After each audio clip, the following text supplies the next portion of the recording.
Hey guys, Philosopher here, and today I want to talk about the Young Avengers and the impact I think they're going to have in the game, particularly the reworks. And one thing I will say is, I did a video recently with my first impressions of Kate Bishop. I do think she's going to be strong. I will say, though, I did not spend enough time talking about these reworks. Okay, I did talk about the Kate Bishop kit, which you should check out, but I mentioned the stat gains in the last video, which will be substantial to the other three existing Young Avengers, America Chavez, Miss Marvel, Squirrel Girl.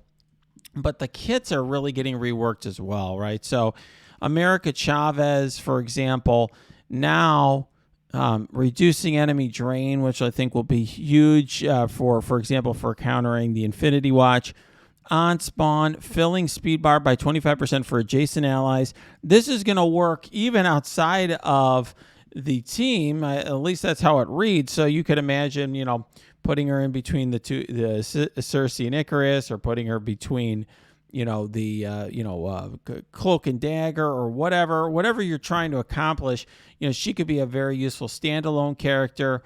I also think, by the way, it's really nice for newer players. They're going to have access to these characters very early in the game. So I do think that this is going to be, these are going to be characters that are going to help a lot of newer players get through content. But definitely a much improved kit. You can see her on war defense, targeting the enemy with the least speed bar, flipping positive to negative effects on her ultimate. Here always critting on her special if Kate Bishop is an ally. So definitely some updates on hers. Miss Marvel got even more updates, gaining an extra deflect in her basic, but, getting taunt on her special on war defense. And then here just adding a lot to the team in war defense. Okay, so definitely, some great additions to the kit. I think Squirrel Girl's really still the prize of this, of these three. Just a fantastic standalone character that I geared up. Even though I didn't use the team, I never geared up the team, but I used her as a standalone character in war. She's getting a lot of the same increases, stat increases at the other characters, but here, for example, on war defense, she's going to gain ability energy, which is really nice. Clearing negative effects before healing, which really negates heal block, AoE heal block, that sort of thing. And then here, filling speed bar by 10%. This is even outside of war defense, so you could use her with Miles, for example, in bio raids. If you want to drop a web warrior and throw in Squirrel Girl, you could do that, and her new ultimate's going to fill her speed bar by 20% if it's just her and Miles. So that's really nice. And then I love this ability. This is sort of out of turn deflect, applying 75%. Whenever an ally drops below 75%, apply to deflect. It reminds me a lot of Shuri's kit, which she's a legendary, right? So that's very cool here. She already had applying defense up when they drop below 50% health. And then now she also applies death proof when they drop below 25% health. I mean, she's a really important character to have her survive on the team.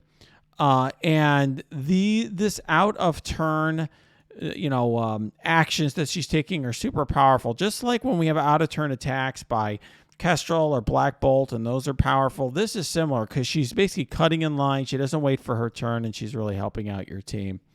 So I will just tell you, as I said in the Kate Bishop video, this is very clear to me and apparent to me that the devs intend for this team to be very powerful and only, at least at this point, counterable by Weapon X. I mean, if you watch that Strike Time video, they show Young Avengers wiping the floor with everything else. Infinity Watch, Shadowland, they had an Eternals team. I mean, just everything is destroyed by this crew other than Weapon X, I assume, which they didn't show. I'm sure they didn't, because I'm assuming Weapon X beats them because they wouldn't have created an unbeatable team, right? That would be very boring. You'd put these in your flight deck and no one could beat them.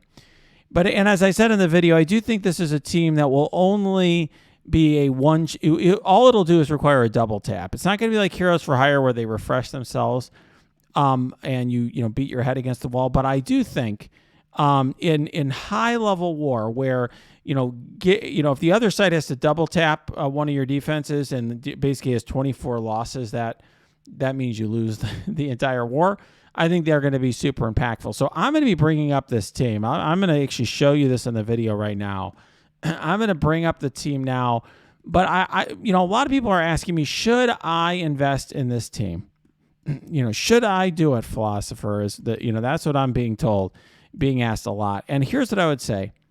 If you are a, end game player who is, got your Doom, you've been through DD3, DD4, you got your Doom Raid teams built, and you're just working on your teal gear, then I have no problem with you working on this team. I think that makes a lot of sense. It's actually a pretty efficient use of resources. But if you're somebody who is still like working your way through the game, is this team more important than, like, for example, your raid teams or getting through Dark Dimension? Absolutely not. So I just want to make sure that we keep the proper perspective here. This is a war defense team. It's going to be very powerful in war for a short period of time. But war doesn't give the best rewards, as we know. And then what they're going to do is they're just going to introduce some team that counters this team, in a patch or 2 or 3. Okay, we know how it is. You've seen that with Heroes for Hire. So what I think is super powerful for people in an alliance like mine, Diamond Alliance, one of the biggest alliance, this is a no-brainer. And then the question is just how hard you go. And so for me, sure, I'm a captain in my alliance. I've got to set a good example here. And we're gonna go hard on these teams, but realistically, that's not something that I would expect most people to do. Okay, so be careful, be thoughtful before you sink a lot of resources into a team, that may not be a team that's going to move your account forward in the direction you want it to go.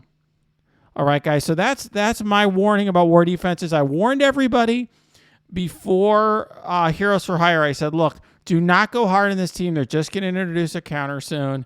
This is the sort of team you can collect the shards if you want, but ultimately, don't spend tons of gear.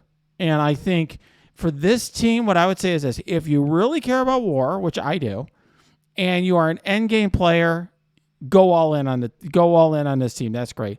But everybody else, tread very carefully. Squirrel Girl's kind of nice standalone. America Chavez may have some value, but really pick and choose because you've got raid teams to build, and most importantly, you need to focus on Dark Dimension.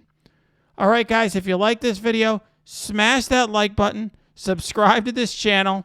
If you got comments or questions, put them down below or go to my Discord, which is linked below. You can also go to my Twitch stream, which is linked below as well.